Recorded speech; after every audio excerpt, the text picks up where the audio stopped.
The red lights are only making the pain worse. It is an immense, earth-shattering pain in my midsection and in my head.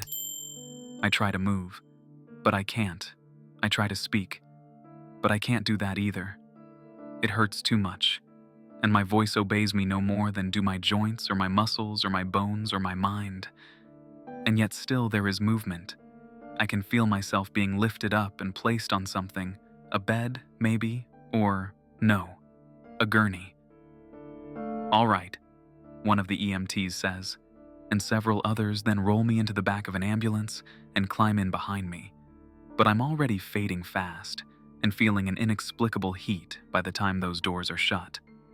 One EMT, a blonde woman, shoots me a curious little look, just as I'm slipping away, and says aloud, Wait, I think I know, we're made of that stuff, right?" I turned around. There was a woman there, red-haired and about my age, give or take, and she was alarmingly beautiful. But how long she'd been staring at the exhibit alongside me, I had no idea. "I'm sorry?" I said, "You know we're made of that stuff, right?" She nodded at the museum wall, which depicted in detail the births and life cycle and deaths of stars. I pursed my lips. "We're made of stars?" "Yep, isn't it awesome?" She stepped up beside me and moved her arm across the diagram as she spoke. "I just watched a documentary about it last night. Stars are just fusion factories held together by their own gravity. They start off fusing hydrogen to helium, and then they keep going on, fusing heavier and heavier elements until they're fusing the heaviest stuff. Then they exhaust their fuel and collapse under their own weight, and they blow off their outer layers and pretty much shower the galaxy with all these random elements, some of which are eventually used to create life." "Huh.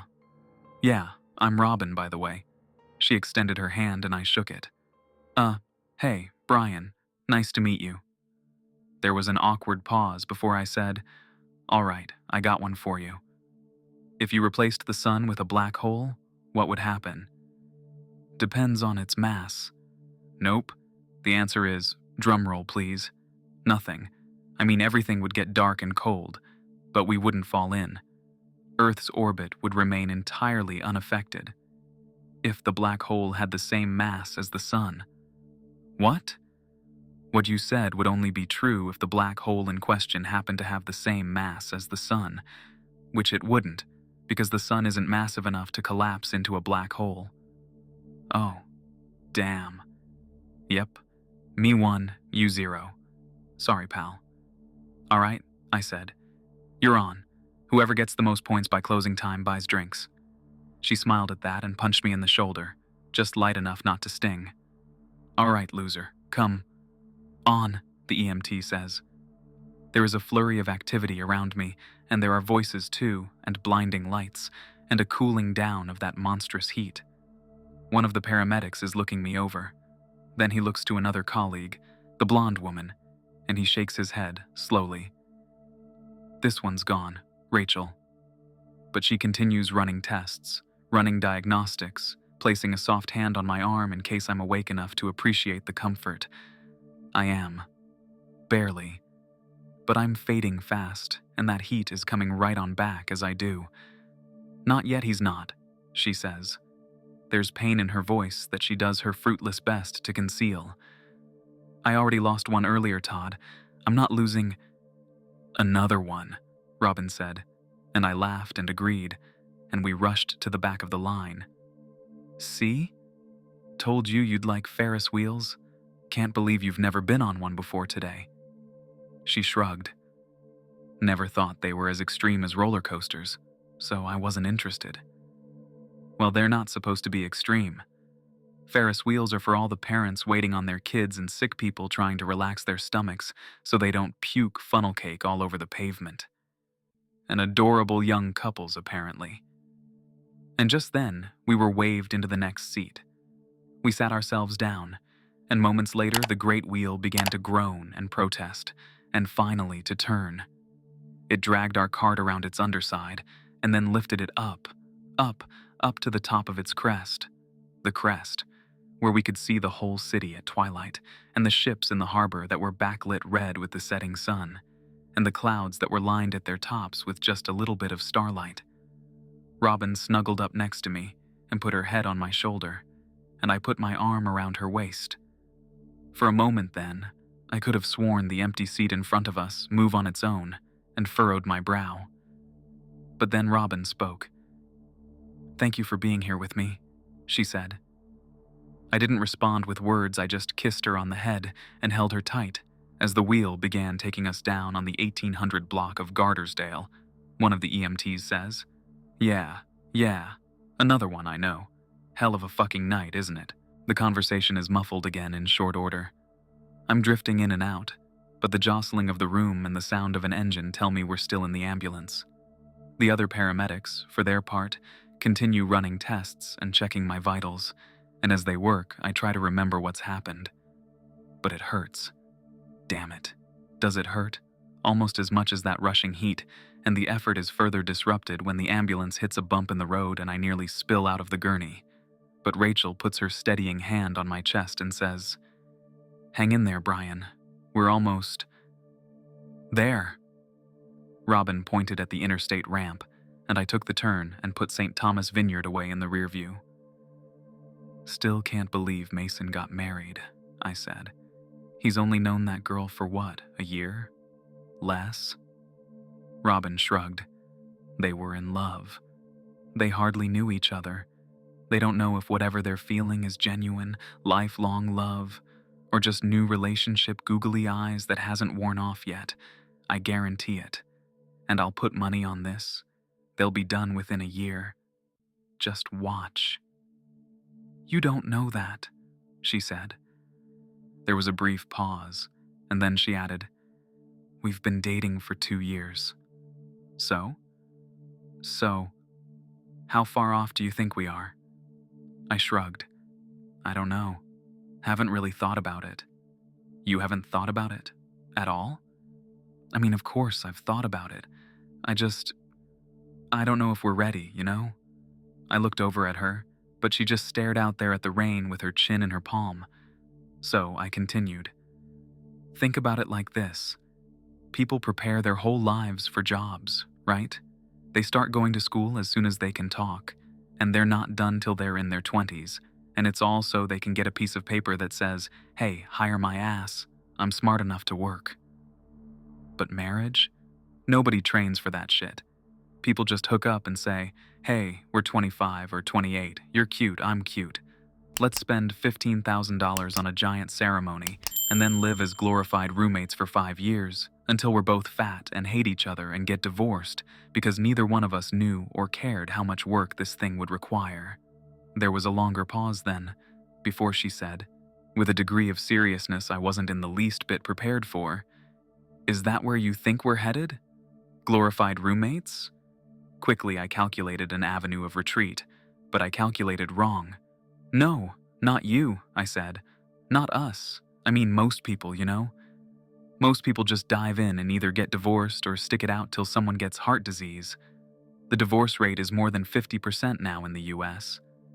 But the 'I don't love you anymore' rate, shit, that's probably close to 90 by the time everyone hits middle age. I just want to make sure you're the right person, you know? If ever there were words I wish I could have taken back, it were those 12. She said nothing, but I saw her reflection in the window, and the little tear that welled up in the corner of her eye said more than words ever could. "Listen, that came out wrong. I just meant, can you drop me off at my car, please? I thought you wanted to come over. I don't feel good. Please?" And we drove in silence for a while, as the rain picked up its pace and fell in sheets and in torrents. After another 20 minutes, I made the turn onto my street and parked, and once I did, she got out without so much as a glance and walked across the road to her own car. I ran to follow. "Robin, wait!" I grabbed her lightly by the arm. It was slick with rainwater. "Talk to me, please? What do you want?" I blinked. "I want you to talk to me. No, I mean with us. Where do you want this to go?" Where do I want this to go? I want to be with you. Listen, I didn't mean to imply that I don't want that. I just want us to be smart about it. You know? Well, maybe love isn't something you can calculate on a fucking spreadsheet, Brian, she was shouting over the cacophony of the storm. Maybe it's just this thing you feel, you know? And maybe it doesn't make any damn logical sense. Maybe it's not supposed to, but that's part of what makes it special. It's an adventure. It's a jump off a cliff with me type of thing. And yeah, sure, not everyone survives the fall, I guess. But if you find the right person, then a jump off the cliff with me type of adventure? Come on, Robin. We're not writing up a damn dating website profile here. This is real life. There are kids involved, and finances, and house buying, and mortgages, and all that shit. Not every day is some cute little romance comedy. This is half your life we're talking about. 2/3 even, okay? All I meant was that you have to be prepared for it. I thought we were prepared. What do you mean? She dug through her purse for a moment, and then held up a ring that was brilliant even when covered in the rain. I felt my heart skip at least a full beat.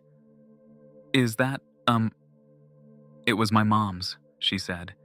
She gave it to me before she died. She said, "Find your partner in crime, Robin.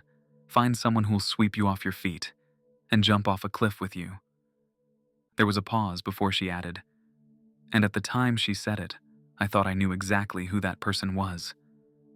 I tried for a moment, but I knew, beyond the shadow of a doubt, that there was no combination of words in the English language that could be strung together to write this ship. "Goodbye, Brian." She kissed me on the cheek and rubbed the back of her hand on down it, and then she turned and got in her Civic and drove off until I couldn't see her tail lights at all through the pouring of the... "Rain's coming down hard, boys," another of the EMTs said. "Careful when you unload him." There were grunts of acknowledgement, and then the back of the ambulance flew open, and the sound of the storm utterly exploded into it. I felt the rush of wind and the rain pelting my skin in sheets, and together they helped a bit with the oncoming heat that still I couldn't place. And then I felt movement.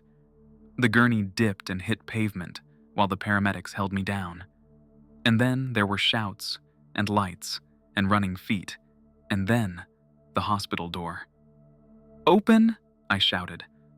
The man behind the counter shot me a look, but I shouted it again, over the sound of rainfall and through the glass. I said, "Are you open?" And then he pointed at the sign saying the opposite and went back to reading. But I wasn't taking no for an answer. I dug out my wallet and pulled a 20 from the fold and slapped it flat up against the glass.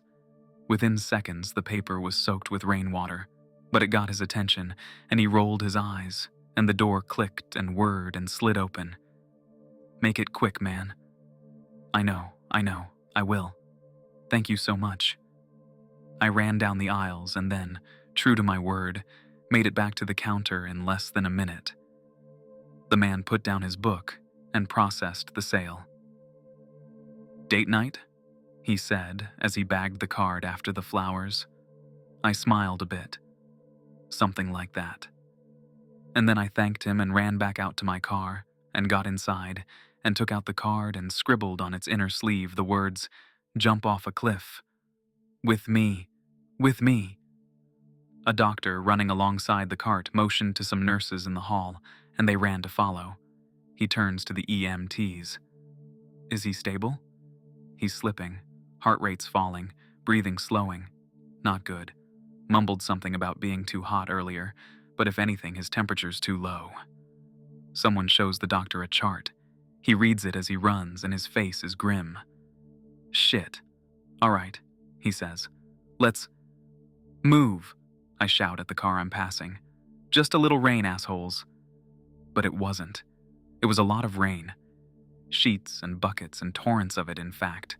It had long since turned the dirt to mud, and it swept up against my windshield like ocean surf, and the road was slick with little rivers of it that ran on down past the pebbles. I was going far, far too fast for such conditions. But I didn't care about that, the doctor said. "I just want to get his fluids up. Rachel." The woman from the ambulance runs up and discusses my condition in harsh whispers with the doctor. As I fade, and as the damn heat floods on back in, it becomes impossible to hear what they're saying. But it's abundantly clear from the body language that she hasn't yet give up. Hope for a reunion with these guys? Well, Bolin and Snake say they're against it entirely. So that doesn't bode well. But on the other hand, Sebastian said on multiple occasions that he's willing to do it for the fans. And look what happened with Guns N' Roses. A few years ago, nobody wouldn't have thought they'd get back together. I switched the radio off, and then wrapped both hands around the wheel with such force the knuckles turned white on the grip. The car hit 70 miles per hour. 75, 79. The windshield wipers were flying, but they weren't going fast and... Fuck. I slammed my foot on the brakes as the lights of activity in the road came in out of nowhere from the rain. The car jolted and shuddered and fought for traction with the pavement, and I felt the tires squeal and the metal of the car grind in. Protest. I don't care if he wants to protest, the doctor snaps back. You tell him to wait in the damn lobby like everyone else. The nurse accepts her orders and heads back out into the hallway. I'm sorry, sir, she says. You can't see him until... Until what? That's my son in there. That's my son. That's... And then there's a scuffle of feet, and more shouts as a security guard drags my father from the wing. Rachel pauses as she hears the shouts, and then her eyes well up a bit with tears, and she looks at my face and appears to realize something. But she doesn't say what. The shouts continue, but they fade. And so do I. And in comes the heat as I do. That's my son, Dad says. That's my boy. Let me see my boy. Stop, please. Stop. The police officer had both hands up as my car barreled towards him. Stop, stop the car. Finally, there was a jolt and a shudder as the tires gained control at last, and the car slammed to a halt. Both the officer and I sighed in relief, and then he approached my window and tapped the glass with his knuckle. I lowered it. I shouted over the rain, I'm sorry, sir. Roads are crazy out here. You okay? He ignored the question. I'm gonna need you to sit here for a bit, okay? He said. Just until the accident's cleared up. Accident? It's bad. He nodded in the direction of the wreckage, and then he said again, just sit tight. We'll wave you over when there's an open lane. And then he ran off into the storm. I scanned the scene. There was a man on the side of the road I saw, sitting on the pavement with a poncho for the rainfall and his head in his hands. His SUV was totaled. The front end was bent and twisted and hideously mangled, but the other car was in far, far worse shape than that. I squinted hard and could only make out panels of white amidst charred black chunks of metal and the force of the rain. But it was enough. It was a Civic. Oh God, no. No, no, no. I got out of the car and left the door hanging open in the rain, and then I ran forward, at least until the officer caught sight of me and ran back over and grabbed me by the shoulders. Hey, he said. I told you to wait in the car. What are you... Robin! I shouted over him. Robin! And then I saw it. A fleeting glimpse of movement. A white sheet flipped on a gurney. A strand of red hair fell from the right side and hung there as the EMTs carted away the body. Robin! I screamed. That's my girl! That's my girl! The officer was confused and stunned and did the only thing he could think to do, drag me back to my car. No, stop. I was inconsolable, but in no shape at all to resist. Stop, please. That's my girl. Let me see my girl. Please, stop. One of the EMTs, covered in blood from the waist up, turned to look at the spectacle, but then someone shouted her name. Rachel, the doctor says. You with us or what? Let's go. She blinks as she stares at me and then says, yeah, sorry. I just realized this guy was... Just get the charcoal, please. We don't have time. And she does. She runs off to fetch exactly that. And then I feel a hideously invasive sensation. A tube is being placed in my nose, and then I feel it falling down into my throat. I'm too weak to gag, but I somehow manage to clench my fist. A nurse sees the movement, and he holds me down to steady me. Whoa, whoa, whoa, whoa, you okay, man? My roommate stumbled back as I threw open the door. I charged past him. You're coming in hot, he said again. You good, bro? But I ignored him. I went to the bathroom, and I leaned up against the sink for a long moment, and I grabbed my temples and set my jaw, and sobbed without a sound. Aching, racking, heaving sobs. I heard a knock. Hey man, he said. You good, dude? Anything I can, get for you? Or, I'm fine, I managed. It wasn't convincing in the slightest, but I didn't care. I opened up my phone. There was a text from Robin there from this morning. It read, I love you. And they were all at once the most beautiful and the most painful words I'd ever read. I love you. I love you too. I'm coming. Hang on, baby. I'm coming. Then I backed out and found my dad in the contacts list and typed, I love you, Dad. Moments later, I got a response. I love you too, son. You okay? But I ignored it, and then I threw open the cupboard and I grabbed an old bottle of pills, a nurse said. Swallowed the whole damn thing. Lucky his roommate called it in when he did. But the doctor is incredulous. Well, that remains to be seen now, doesn't it? Then he turns to the door. Rach, and she pushes it open with her elbow before he finishes. I got it, I'm here. All right, he says. Fingers crossed, people. Let's see if we can't save a psycho. There are isolated chuckles. Rachel, though, almost snaps at her superior for the insult. But then someone says, Here we go. And then there is thick, wretched black stuff funneling down that tube and down into my throat.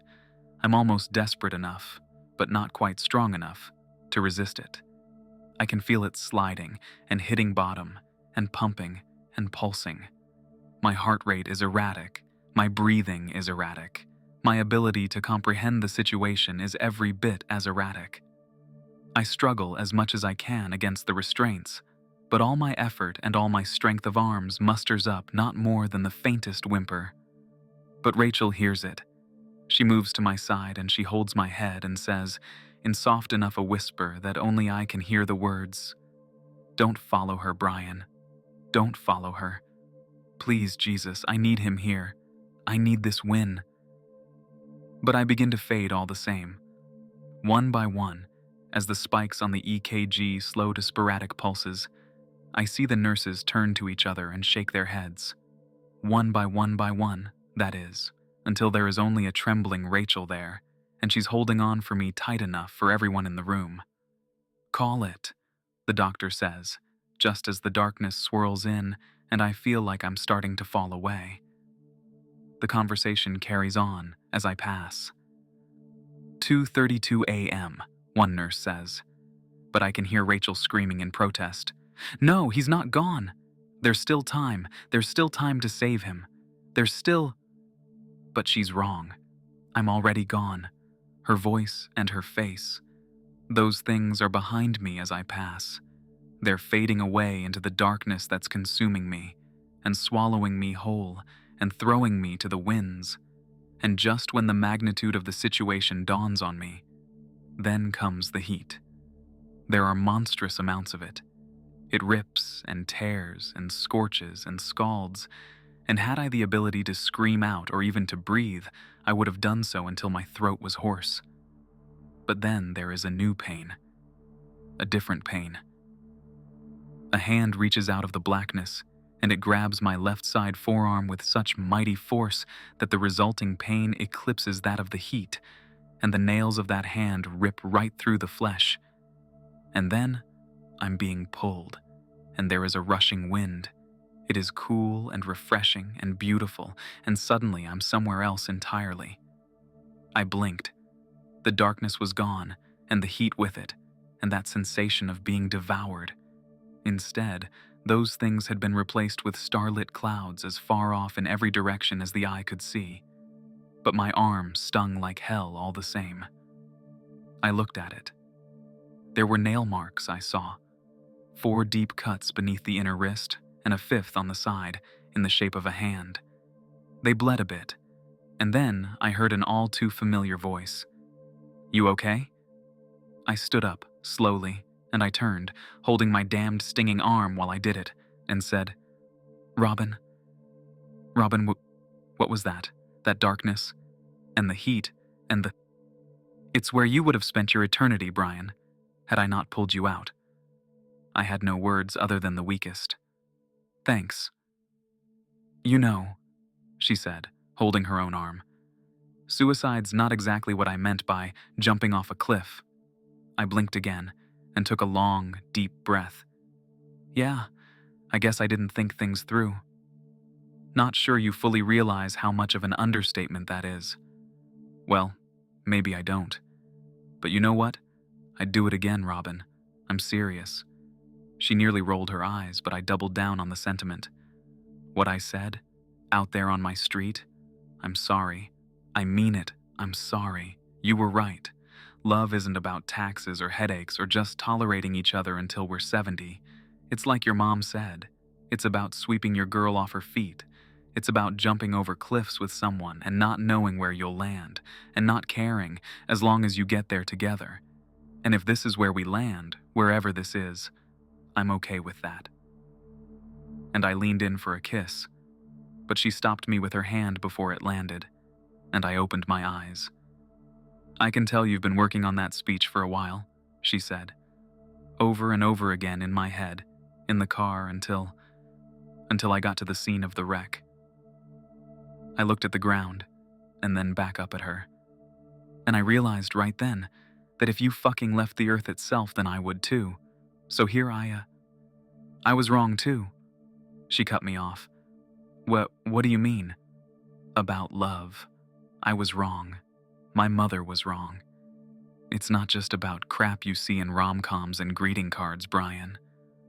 Again, I blinked. I know that.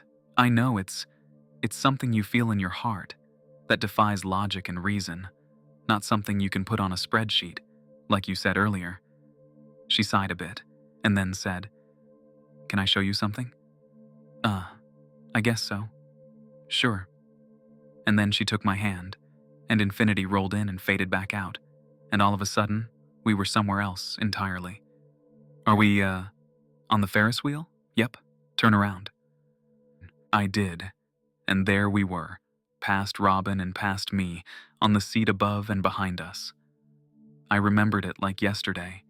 We were staring out at the whole city at twilight, and the ships in the harbor that were backlit red with the setting sun, and the clouds that were lined at their tops with just a little bit of starlight. I rustled in my seat a bit, and it moved, and past me saw it and looked like he was about to speak. But before he did, past Robin said, Thank you for being here with me, and got a kiss on the head. What do you see? Robin said. Us. A year ago and change. I remember that day like it was yesterday. Your mom had just died, so I took you here, to get your mind off things. You did. That was the first day in months I'd felt truly safe and truly at peace. That was love. I know it was, and I still love you. Just this... It's a kind of love, she said, cutting me off again, and it's absolutely beautiful when it lasts. But can I show you something else? Okay. Yeah. She took my hand again, and again infinity itself rolled in and out like the tide, and then we were somewhere else. The hospital, it looked like. St. Joseph's. What do you see here? I looked around. Nurses running up and down the hallway, doctors reviewing notes and talking to their patients. I don't know. A hospital. She nodded in the direction of a particular room. Look in there. So I did. There was a woman on the cot. She was emaciated and hairless and deathly frail, and the doctors inside were shutting off the last of the machines. A dying woman, I said. Looks like cancer. Yep. And what about there? I looked down. There was a nurse crouched down in front of the same door and talking to a girl, 8 or 9 years old, if I had to guess, in silly voices. The girl had been crying, but the nurse managed to make her smile a bit, even as her mother died on the other side of the door. "Looks like a nurse comforting a little girl." "That's right," Robin said. "And that little girl will remember that nurse for the rest of her life, even if they never meet again or so much as exchange names, as the lady who came to her in her darkest hour and made her smile." She turned to me. "That's love, too, just as beautiful and just as precious as what we had." "What's your point?" She didn't answer. She just stuck out her hand with a sad smile, and I took it. Infinity faded in and back out a third time, and then we were in the waiting room. "See that?" Robin pointed to the corner of the room, and I squinted. "Oh hey, what's Dylan doing here?" "He called the ambulance when you didn't come out of the bathroom," she said. "He knew something was wrong, and when they drove you off, he followed them here. Been standing there ever since, asking for information on you every time a nurse walks by. He's starting to annoy them." I watched my roommate for a bit, and sure enough, he grabbed a nurse and asked her a question that I couldn't hear. She said something pleasantly dismissive, and he nodded, and then leaned his head back up against the wall and closed his eyes. Wow. I had no idea he cared that much. That's love too, Brian. Would you do the same for him? But she held out her hand again before I could answer, and I took it. For a fourth time, Infinity blinked, and then I was in the emergency room, looking down on myself. I was covered in vomit from the charcoal and the pills, but I was still too. Deathly still. Most of the nurses and the doctor were still walking out the door, but Rachel wasn't. She was crying openly now, and making no effort to hide it. She reached for something. A needle, it looked like, or a syringe. "What's she doing?" "You'll see soon enough," Robin said. "But that there, that's also love." She held out her hand once again and said, "One more." And I took it. And then we were in the parking lot of the same place. The rain was coming down harder than ever. "Turn around," Robin said. And I did. And then I stopped. There were no words. It was my father in his car. He was holding a Bible up to his chest with both hands, and he was crying in a way no child should ever have to see their father cry. "And that there," Robin said, "that's the kind of love that can move mountains." I put my hand up against his window. He didn't seem to notice. "He can't see you, Brian. Not from there." I wiped my eyes with the back of my hand. "Okay," I said. "I get it. I fucked up." And then she released my hand, and all of a sudden we were back in the clouds again, under the stars. I wiped another tear before it fell. "So now what? It's too late for me to go back down there. I'm already gone." Robin took another step forward and said, "Maybe not."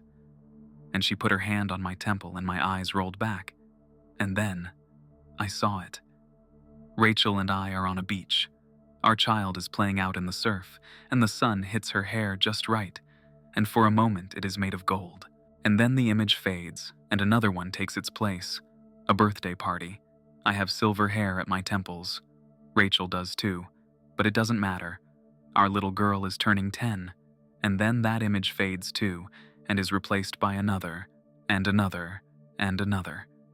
Each one yielding another moment where someone loved someone else enough for it to break through the clouds and be seen forever, even if the moment itself lasted only for a heartbeat.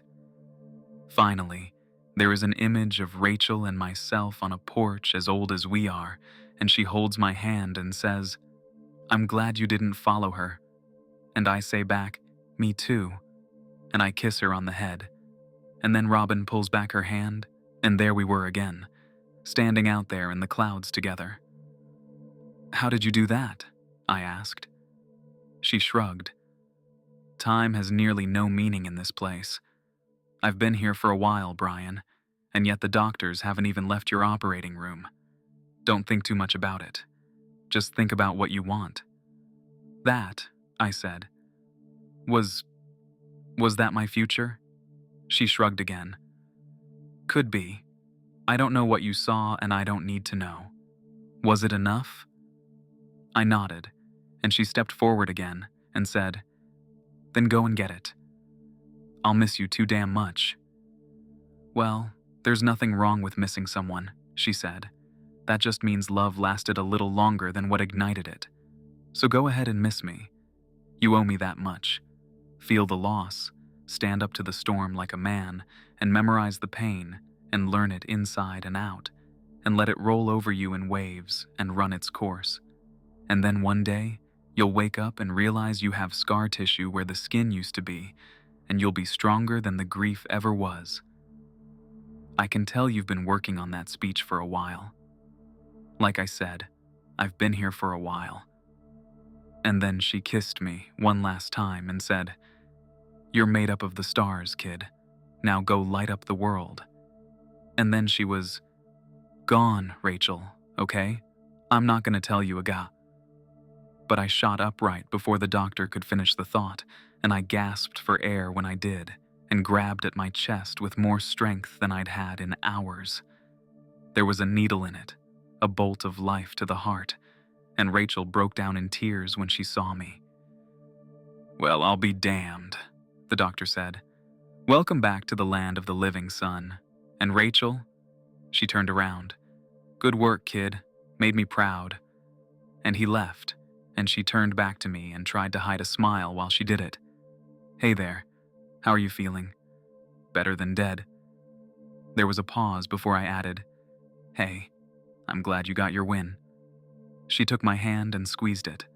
For a moment she paused when she saw a scar below the wrist that looked like the result of fingernails dragging through flesh.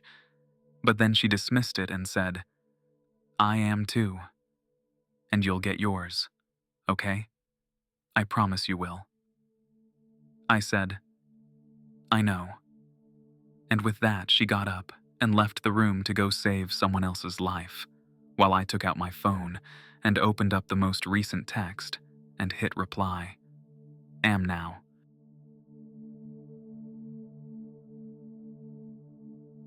You can support us by subscribing for more such stories and sharing your thoughts in the comments.